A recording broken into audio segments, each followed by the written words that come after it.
کہ جن جنگوں کا حوالہ دیا حضور نے، پیشن گوئی کی ہے، اس کا نقطہ آغاز تھا خلیج کی جنگ، لیکن اس میں جو جنگ اب ہونے والی وہ الملحمۃ العظمی، آخری نتیجہ، ڈراپ سین، وہ یہ ہوگا کہ اللہ کے دین کا بول بالا ہوگا اور پوری دنیا پر محمد کے لائے ہوئے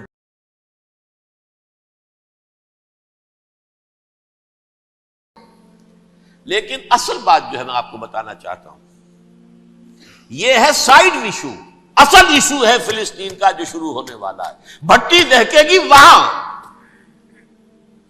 ظاہر بات ہے کہ اگر کوئی بہت بڑا اقدام ہو جاتا ہے فلسطینیوں کے خلاف، اور اگر واقعتاً مسجد اقصی اور مسجد قبۃ الصخرہ گرا دیے جاتے ہیں، جو طوفان اٹھے گا عالم عرب میں، یہ حسنی مبارک ہو یا شاہ خالد ہو یا کوئی اور ہو، یہ نہیں روک سکتے اس طوفان کو۔ نوجوان خون اٹھے گا، غیرت اور جو بھی حمیت ہے، مسلمان ان پڑھ سے ان پڑھ اور بالکل بے دین، وہ بھی مسجد کی حرمت پر کٹ مرنے کو تیار ہو جاتا ہے۔ مسجد تو بنا دی شب بھر میں ایمان کی حرارت والوں نے، من اپنا پرانا پاپی ہے، برسوں میں نماز ہی بن نہ سکا۔ وہ چاہے کانپور کی مسجد سے مسلمانوں نے جانے دی ہے، چاہے وہ شہید گنج کی مسجد تھی مسلمانوں نے جانے دی ہے، چاہے نماز نہ پڑھتے ہو، لیکن یہ جو حرمت اور یہ جو حمیت اور یہ غیرت ہے، اس سے جو طوفان اٹھے گا یہ ہوگا اس ملحمۃ العظمی، اس کی طرف پیش رفت ہو رہی۔ کتاب الملاحم سے احادیث کے حوالے سے کہ جن جنگوں کا حوالہ دیا حضور نے، پیشن گوئی کی ہے، اس کا نقطہ آغاز تھا خلیج کی جنگ۔ صدام حسین نے اسے کہا تھا یہ مدر آف وارز ہے، ام المحارب، یہ ایک جنگ نہیں ہے۔ اس کا نقشہ بھی حدیث میں موجود ہے، پیشن گوئی موجود تھی، اس وقت بھی ہم نے شائع کی تھی۔ لیکن اس میں جو جنگ اب ہونے والی وہ الملحمۃ العظمی، ملحمہ کسے کہتے ہیں؟ لحم گوشت کو کہتے ہیں، اور قصائی کی دکان کو عربی میں ملحم کہتے ہیں، جہاں گوشت کے ٹکڑے کیے جاتے ہیں۔ آج کل مشینوں سے ہوتے ہیں، اب جو ہے وہ ہاتھ سے چھریوں سے نہیں ہوتے، لیکن ٹکڑے ہو رہے ہوتے ہیں، جسموں کے چیتھڑے اڑ رہے ہوتے ہیں، ملحمہ۔ یہی لفظ استعمال کیا تھا حضرت سعد ابن عبادہ نے رضی اللہ تعالی عنہ یوم فتح مکہ۔ ان کے دل میں تھا کہ اب ہم انتقام لیں گے ان عربوں سے، ان قریش سے، الیوم یوم الملحمہ، الیوم یوم الملحمہ، یہ کہتے ہوئے جا رہے تھے۔ ایک خاص کیفیت، آج ہے گوشت کے ٹکڑے اڑانے کا دن۔ حضور سے کہا کسی نے جا کر کے سعد تو یہ کہہ رہے ہیں الیوم یوم الملحمہ، الیوم یوم الملحمہ۔ حضور نے فرمایا نہیں، ان سے کہو جا کر الیوم یوم المرحمہ، الیوم یوم المرحمہ، آج رحمت کا دن ہے، آج تو میں ان سب کو معاف کروں گا۔ لا تثریب علیکم اليوم، میں تم سے وہی بات کہہ رہا ہوں جو میرے بھائی یوسف نے کہی تھی اپنے بھائیوں سے، اذهبوا فانتم الطلقاء، جاؤ تم سب کے سب آزاد۔ وہ ملحمہ ہے جس کو کہ حضور نے حضرت معاذ بن جبل رضی اللہ تعالیٰ عنہ کی روایت ہے، اس میں سے جو ابو داؤد میں روایت آئی ہے اس میں الملحمۃ العظمی، عظمی مؤنث ہے اعظم کا۔ آپ کہتے ہیں جنگ عظیم اول، جنگ عظیم دوم، عظیم کا باپ ہو گیا اعظم، سب سے بڑا، اور اس کا مؤنث ہے سب سے بڑی، عظمی، الملحمۃ العظمی، سب سے بڑی لڑائی۔ میرے نزدیک یہ وار کے معنی میں نہیں ہے، بیٹل کے معنی میں۔ انگریزی میں یہ دو لفظ علیحدہ ہیں، وار، بیٹل۔ وار سالوں کو محیط ہوتی ہے، بیٹل کسی ایک خاص جگہ پر جو لڑائی ہوتی ہے اس کو کہتے ہیں۔ حضور کے اور قریش کے درمیان 6 سالہ وار تھی، جنگ تھی، لیکن battles, battle of Uhud, battle of Badr, یہ بیٹلز تھی، لڑائیاں تھیں۔ تو عظیم ترین جنگ شاید اس اعتبار سے نہ ہو جیسے کہ ورلڈ وار 1 اور ورلڈ وار 2، یعنی اس کی وسعت کا اتنا معاملہ نہیں اور طوالت کا نہیں، لیکن جو لڑائی جو ہے بیٹل ہونی ہے، جس کو کہ یہ لوگ، یا چونکہ میں نے کہا تھا شروع میں کہ سرما ہے میری آنکھ کا خاک حجاز و حول قدس، نیو ٹیسٹمنٹ کی آخری کتاب ہے the book of revelation, revelation of saint John, اس میں آرمگڈون کہا گیا ہے اسے۔ ہر مجدون، یہ عبرانی لفظ ہے، ہر کہتے ہیں اونچی جگہ کو، سطح مرتفع، مجدون میگیڈو، میگیڈو ایک وادی ہے، مرتفع، وادی مرتفع، یہ ہے واقع لبنان، اسرائیل اور شام کے درمیان جو ٹکڑا جو ٹرائنگل بنتی ہے یہ ہے، یہاں پر بڑی جنگ لڑی جائے گی، اور یہ جنگ صلیب ہوگی جو کہا ہے بش نے، یہ جنگ صلیب۔ سیکنڈ ملینیم شروع ہوئی تھی تو پہلی صلیبی جنگ ہوئی تھی، تھرڈ ملینیم شروع ہوا ہے، یہ سیکنڈ صلیبی جنگ ہے، یہ کروسیڈ ہے۔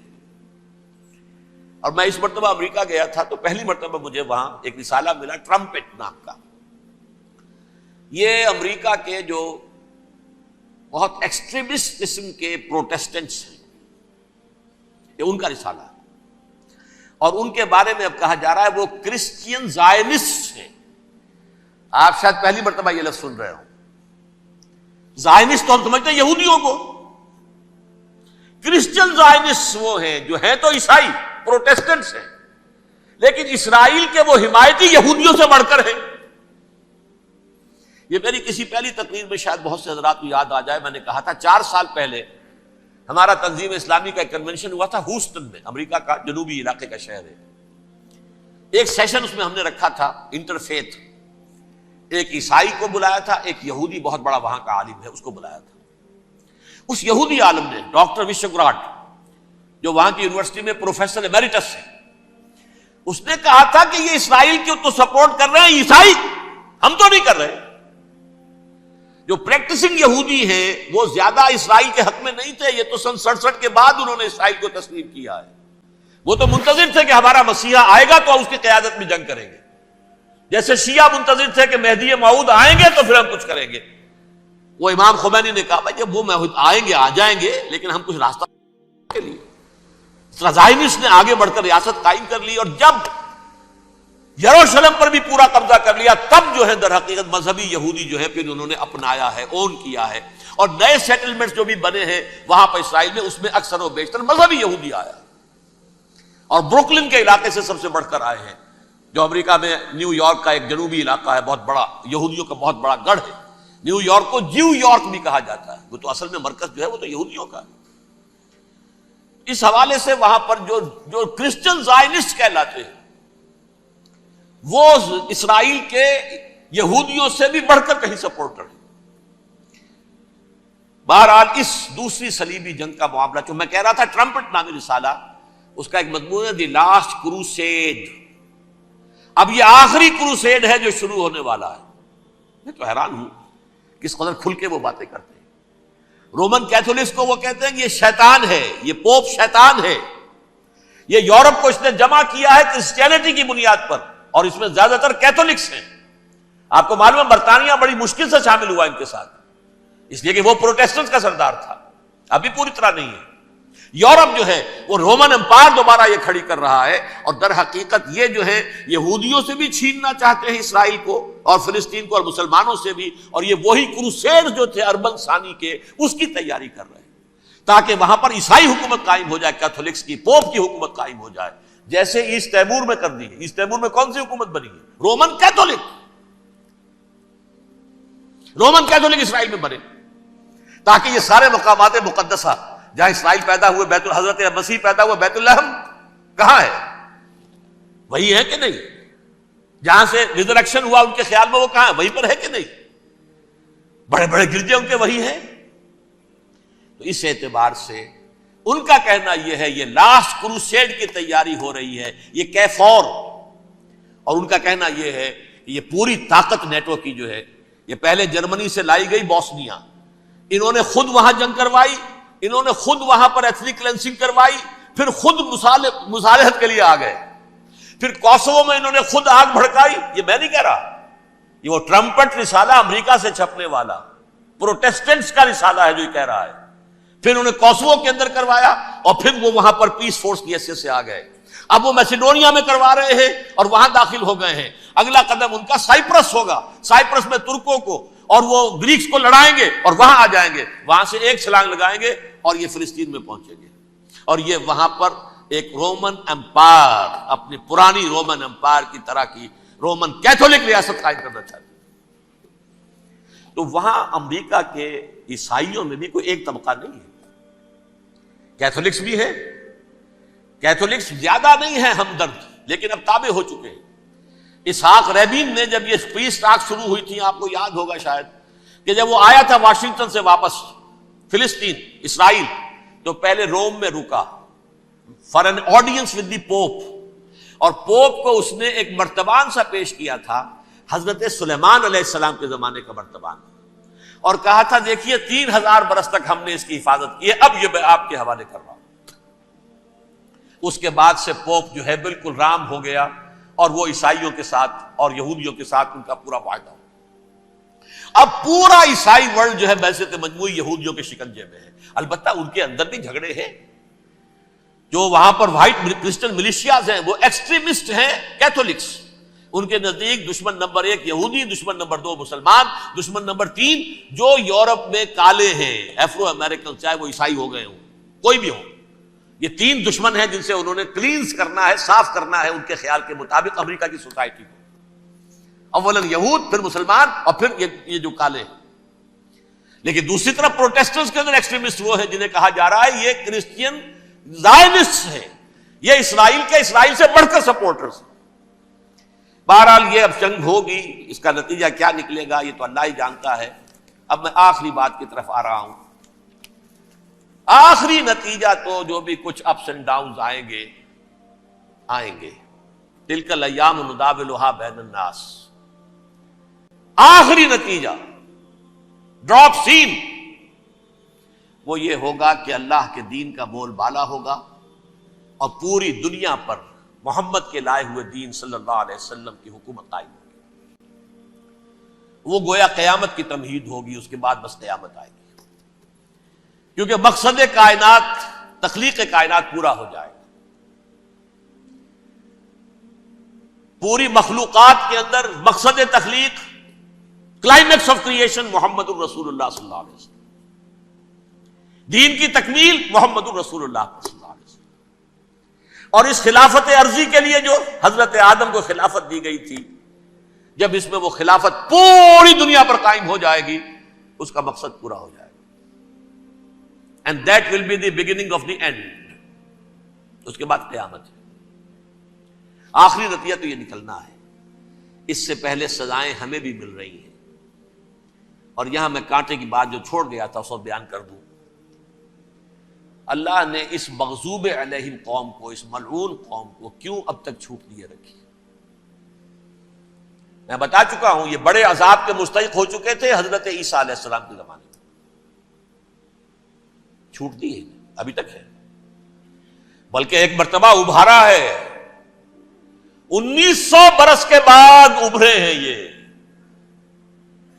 بالفور ڈیکلریشن 1917، سن 70 عیسوی کے بعد، تقریباً 1900 برس، 1850 برس تو ہے کم سے کم۔ پھر creation of Israel 1948، 1967 extension of Israel, یروشلم پر قبضہ، یہ سارا جو ہے کیوں ہے؟